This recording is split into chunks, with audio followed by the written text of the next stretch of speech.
Mieli Lietuvos žmonės, netrukus palydėsime 2024 ir įžengsime į 2025 metus.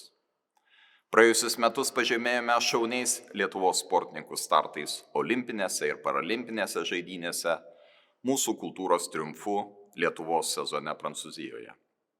Skambiai sutikome dainų šventės 100-metį.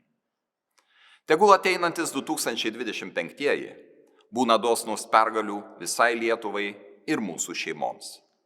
Tegul jie atneša daugiau susiklausimo, ramybės ir gerovės visiems Lietuvos žmonėms. Didžiuojamės tuo, ką pasiekėme kartu. Laimingų ir prasmingų naujųjų metų.